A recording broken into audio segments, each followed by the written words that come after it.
For the next 2 days, Kira rode on the back of his wolf, Shade, traveling at lightning speed with barely any stops. When he finally arrived at the harbor, he saw only one ship preparing to depart. With a wave of his hand, he dismissed Shade and approached the dock. The crew was busy loading cargo onto the vessel.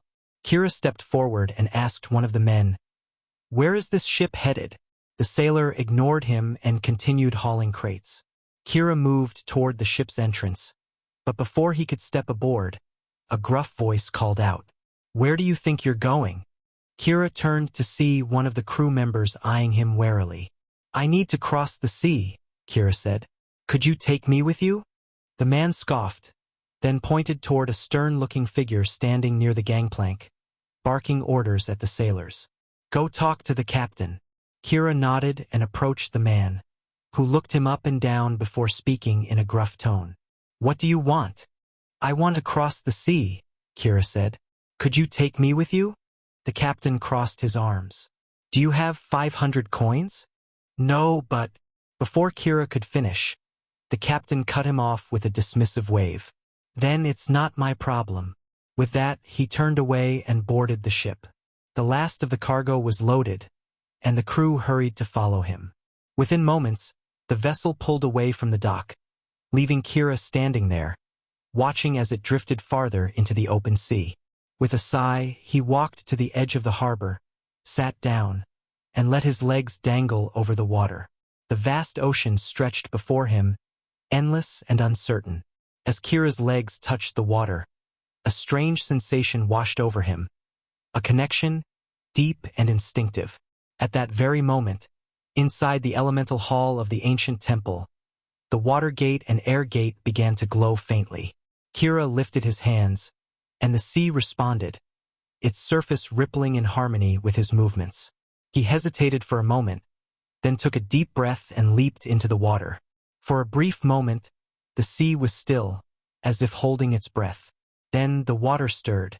A massive wave surged forward, not toward the shore, but deeper into the ocean.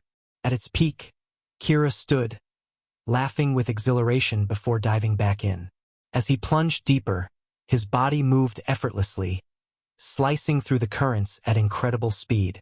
To his astonishment, he realized he could breathe underwater. A rush of excitement filled him. He dived even deeper, marveling at the shimmering world beneath the waves. Schools of fish scattered around him, their scales glinting in the dim light. Strange, luminescent creatures drifted through the depths like living stars. Time lost all meaning as he swam farther down, entranced by the beauty of the ocean's hidden realm. Suddenly, something seized Kira by the foot. His eyes widened in panic as a massive octopus lunged at him, its enormous tentacles wrapping tightly around his body. He struggled, twisting and thrashing, but the creature's grip was unrelenting. The powerful arms coiled around him, squeezing tighter and tighter, until even his face was completely covered. Kira's lungs burned, he couldn't breathe. His mind raced for a solution. "I can't summon my animals this deep underwater, but what about the dead ones?" In an instant, 2 undead wolves materialized beside him, their spectral forms lunging at the octopus, snapping and clawing desperately. But the monstrous creature barely noticed them. With a single violent thrash, the octopus sent them tumbling into the depths. Kira, trapped within the crushing embrace of the beast, struggled in vain. The octopus flung him left and right, its rage stirring powerful underwater currents. Then, a strange green smoke began to seep from within the octopus's tightening tentacles. Kira had summoned his undead skeletons right next to himself, their eerie energy forcing the flesh around him to swell unnaturally. The octopus's grip tightened even more, until, boom, the tentacles around Kira burst apart, sending thousands of skeletons surging outward in a chaotic explosion. Kira wasted no time. He tore himself free, swimming upward with incredible speed, faster than ever before. His instincts screamed at him to flee, to escape the nightmare below. He rocketed toward the surface, moving in a straight line like an arrow, his only thought, air. Breaking through the waves, Kira gasped, his chest rising and falling rapidly. Fear. It had been a long time since he had truly felt it. But he didn't stop. His body moved on instinct, swimming as fast as he could, anywhere but here.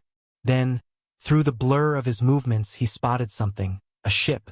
His pulse steadied as recognition dawned. The same ship that left him at the harbor.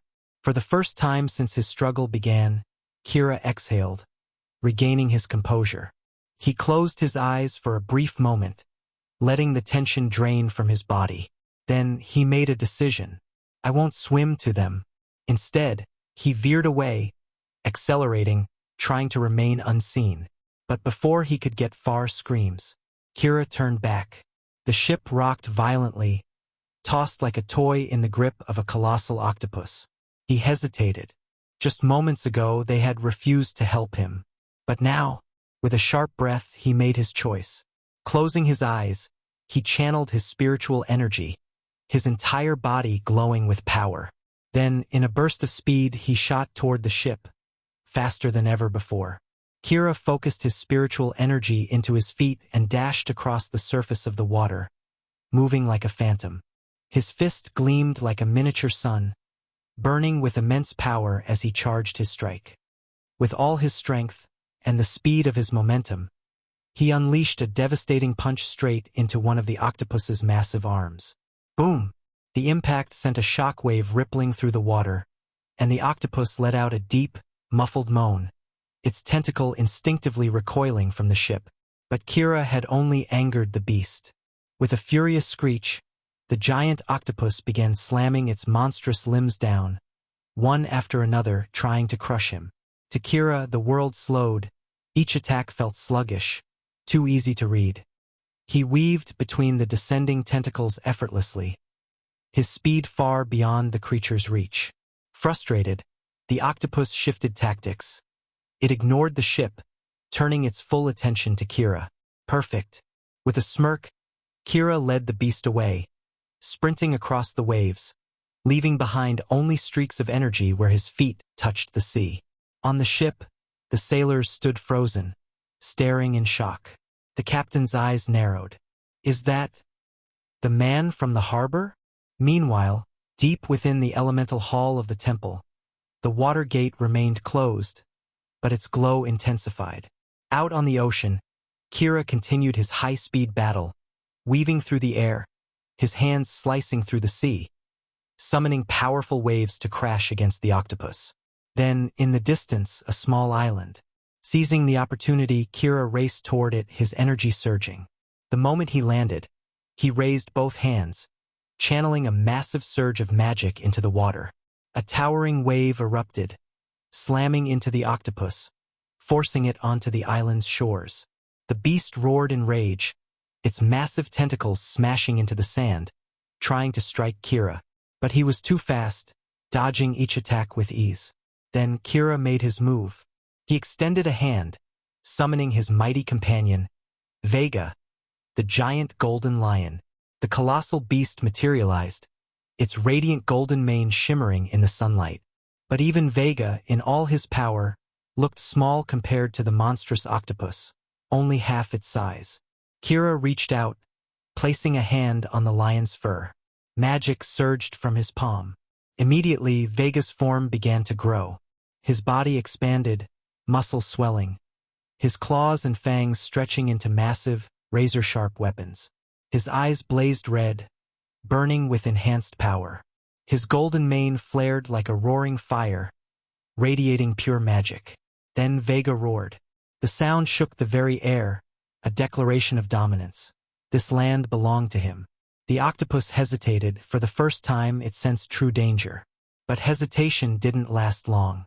The creature unleashed its monstrous tentacles, filling the beach like a writhing wall of limbs, one of them slamming down toward Vega with terrifying force. But Vega was ready. With a mighty swipe, the lion met the octopus tentacles with a strike from his claws before he planted his giant sharp fangs into it. The giant octopus let out a muffled cry of pain, its massive body writhing as it wrapped its thick tentacles around Vega, trying to squeeze the lion into submission.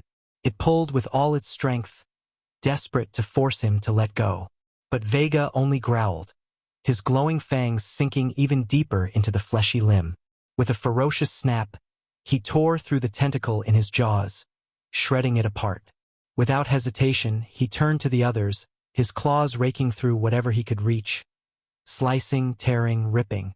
The octopus thrashed wildly, swinging its remaining limbs in a frenzy, trying to overwhelm the relentless lion. But Vega was unrelenting. Each leap he took shook the ground, his claws flashing like blades, his fangs sinking into the writhing flesh. The battle had turned. Wounded and bleeding, the octopus realized it couldn't win. With a deep, guttural groan, it began dragging itself back toward the sea, desperate to return to the depths where it held the advantage. But then, Kira appeared, standing firm directly in its path. For the first time, the octopus felt true despair. Rage and desperation twisted through its massive form, and with a final act of defiance, it lashed out, its tentacles slamming toward Kira. But Kira was ready. He drew upon his full power, muscle strength and spiritual energy coiling into his fist. With one devastating blow, he smashed through the attacking tentacles, sending them whipping away from him. Step by step, he advanced. The octopus froze, a feeling it had never known washing over it. Then Kira reached out. The moment his hand touched its massive head, a warmth spread from his palm, radiating through the octopus's entire body. Its wounds vanished. Its torn limbs regenerated, restored as if they had never been injured. The pain faded, replaced by something the octopus had never felt before. Awe. It no longer saw Kira as an enemy. It saw him as something greater, a force of power, a protector, a master. The island fell into silence. Kira and the octopus closed their eyes, the world around them fading as they forged a bond. Then, with a simple wave of his hand, Kira sent both the lion and the octopus into his forest core. The octopus descended into the silver lake, its body growing even larger, its presence becoming one with the depths.